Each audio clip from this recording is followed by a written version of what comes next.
नमस्कार. भागवत गीता अध्याय 3 श्लोक 18. कधी असा क्षण आला आहे का जेव्हा तुम्हाला स्पष्टपणे माहीत असतं की काय योग्य आहे, पण मन मात्र तुम्हाला थांबवतं. अनंतवंत इमे देहा नित्यशोक्ता शरीराणा अनाशिन्यो प्रमेयश्च तस्मादुध्यास्त्व भरत. कुरुक्षेत्रात अर्जुन याच अवस्थेत उभा आहे.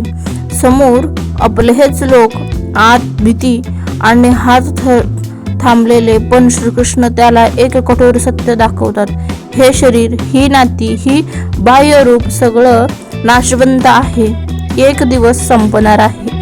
आणि जर तू या बदलणाऱ्या गोष्टीमध्येच अडकून राहिलास तर तू कधीही योग्य कृती करू शकणार नाही. म्हणूनच कृष्ण त्याला थांबवू देत नाहीत.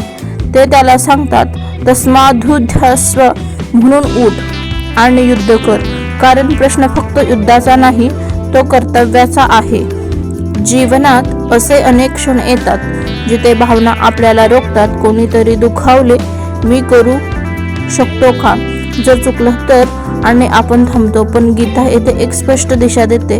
भावना असं चुकीचं नाही, पण त्याच्यामुळे योग्य कृती थांबवणं चुकीचं आहे. कारण जे बदलणार आहे त्यासाठी थांबवणं म्हणजे स्वतःपासून पळणं, आणि जे योग्य आहे ते करणं जरीही कठीण असलं तरी हाच खरा धैर्य आहे.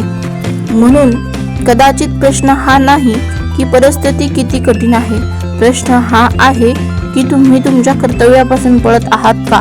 कारण प्रत्येकाच्या आयुष्यात एक कुरुक्षेत्र असते आणि प्रत्येकाला कधीतरी उभं राहून लढवायचं लागतं, बरोबर ना. हा व्हिडिओ आपल्याला आवडला शेअर करा, सबस्क्राईब करा, लाईक करा. कमेंटमध्ये हरे कृष्ण कृष्ण कृष्ण हरे हरे, हरे राम हा मंत्र लिहायला विसरू नका. धन्यवाद.